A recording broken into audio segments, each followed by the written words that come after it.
저희 늦게 와서 죄송합니다. 로즈마리님이 저녁에 감자전을 구우셨는데 늦게 하셔가지고요. 제가 같이 늦었습니다. 네, 읽도록 하겠습니다. 돌아가신 두 분에 대한 이야기를 드리겠습니다. 주상이 형과 양호 아저씨 노숙 당사자 운동이라는 생소한 시작을 함께한 두 분을 기억하며 두 분 삶의 극히 일부분을 글쓴이가 아는 수준에서 남아있는 기억과 자료의 한계에서 편파적으로 소개하는 그림을 먼저 고인들에게 양해를 구한다.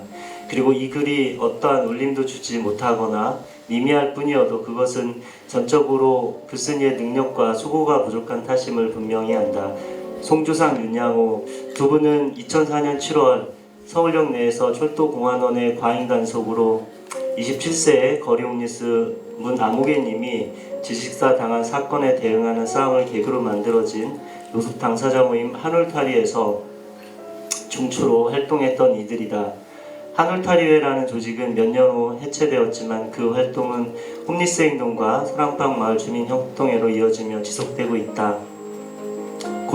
고지식한 당사자 활동과 송주상을 기억하며 홈리스 운동을 시작한 지 얼마 되지 않은 신출내기 때 만난 당사자 활동가다. 3살 터울인데다 의욕적이고 엉뚱해서 웃을 일이 많았다. 펜스가 쳐진 개발지역에서 새벽 내에 같이 국물 줍다 잠들어버려 경비 아저씨한테 혼인한 적도 있다. 뉴타운 미아 6구역 빈민 현장 활동 땐 형은 대학생들과 함께 몸짓 공연을 하다 따라하기 어려웠는지 혼자 막춤을 춰 웃음바다가 되기도 했다. 그런 형이 활동을 떠난 건 2009년이 끝날 무렵이었다. 우리는 용산 참사 진상규명을 요구하는 거리행진을 하고 있었다. 목적지까지는 얼마 남지 않았으나 같이 움직이던 단체들이 몇몇 훼손하기 시작했고 이를 핑계로 나 역시 사람들을 부추겨 근처 밥집으로 들어섰다. 형은 어떻게 끝나지도 않은 행진을 이탈하냐며 그게 운동이냐며 숟가락을 놓고 뛰쳐나갔다. 같이 밥을 먹던 박종필 감독이 뒤따라 나갔지만 한참 뒤 혼자 돌아왔다. 자식 되게 고지식하네. 이런 정도의 투덜거림이 있었던 듯하다. 그 후로 형은 더 이상 활동에 나타나지 않았다. 주상이 형은 유년기에 큰 댁으로 보내졌다. 큰아버지 댁에 아들 없이 딸만 셋이 있다는 이유였다. 그러나 몇 년 후 큰아버지가 돌아가셨고 형은 원가족으로 되돌려졌다. 그러나 아버지는 아들과 잠자리 한번 같이 하지 않을 정도로 매정했고 새어머니는 배다른 여동생만 데리고 집을 나갔다. 그도 집에 더 있을 이유가 없었고 초등학교 5학년 때부터 밖에서 살기 시작하였다. 가판대에서 신문을 사다 버스간에서 팔고 유흥점들을 다니며 껌을 팔았다. 창피함에서 무뎌지기 위해 환각제를 먹기 시작했다. 당시만 해도 러미널, 아티발, 엑스정 이런 환각제를 약국에서 구할 수 있었다. 그런 삶을 22살까지 새 친구들과 함께 살았다. 그리고 같이 죽기로 했다. 신나를 종이컵에 가득 따라 건배까지 한후 마시고 쥐약 4봉지를 물에 타 먹었지만 죽지 않았다. 결국 셋이서 놀이터 화장실 한 칸에 들어가 동맥을 끊었다.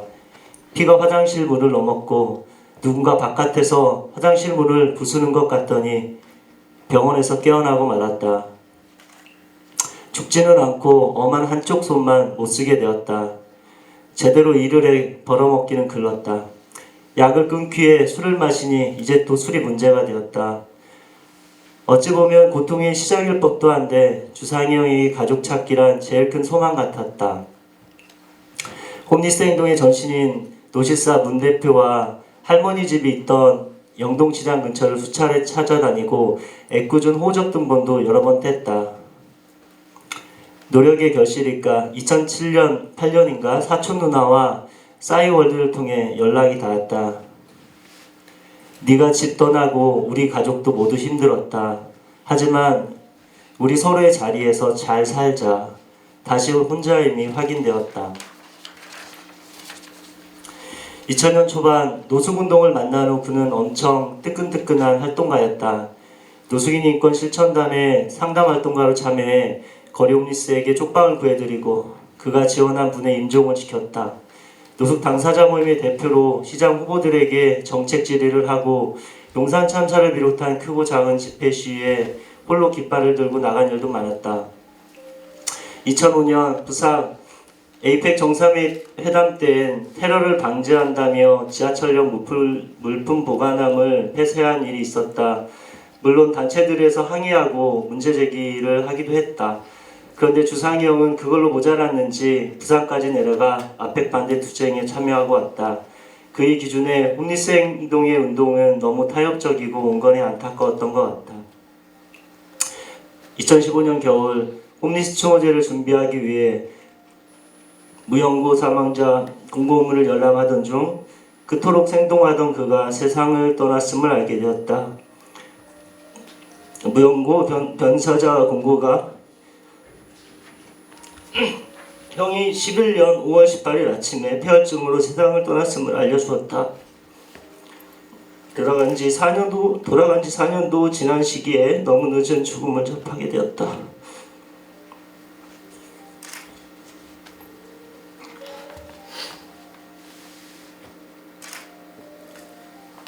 그가 살던 쪽방이나 서울역 어디에도 그의 부고는 돌지 않았으므로 무연고자의 죽음은 부고 따위 필요 없이 무연고 처리되고 구청은 그 증표로서 공고를 내면 사태는 수습되기 때문에 그렇게 뜨거웠던 홈리스 당사자 활동가는 39세의 일기로 연고 없는 사람들과 함께 무연고 추모의 집에 잠들어 있다.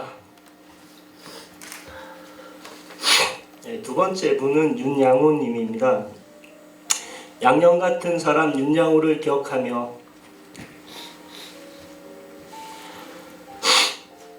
양호 아저씨에 대한 특별한 호칭은 없었던 것 같다. 지금 불렀듯 아저씨라는 호칭으로 가장 많이 불렸다.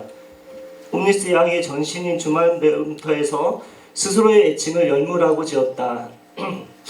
열무를 좋아해서 열무란다. 사실은 그날 아침 노숙 당사자 모임 하늘탈이회가 토요일마다 경작하던 남태령 주말농장에서 열무를 신고 왔기 때문에 그렇게 말한 것뿐이었다. 내 약 별칭이 배고파인 것이 별칭 지을 그때 마침 못이 배고팠기 때문인 것과 같다. 양호 아저씨는 열무 같은 순진한 원재료보다는 고춧가루, 마늘, 미원 같은 양념에 가까웠던 사람 같다.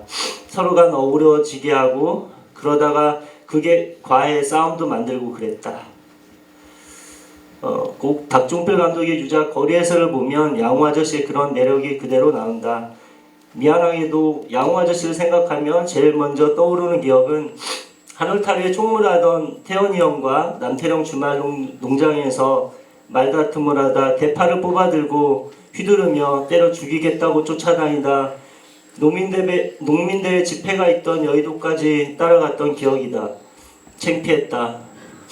절대로 한 번도 조직의 중추는 못 되었으나 그 안에서 꿈지럭대며 사고도 만들고 일도 되게 하고 그랬던 사람 같다.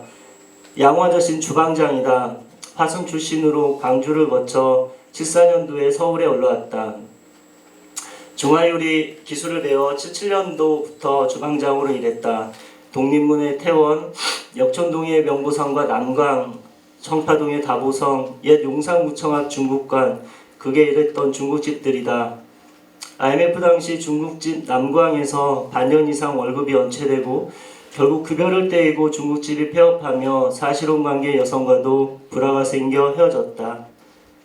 생계도 어려웠고 마음도 어지러웠다. 주방장이었던 양호 아저씨는 일당장이 주방장으로 한 단계 내려앉았고 택배 오토바이 지어 이대 목동병원에 실려갔다 온 이후로는 현직에서 내려왔다.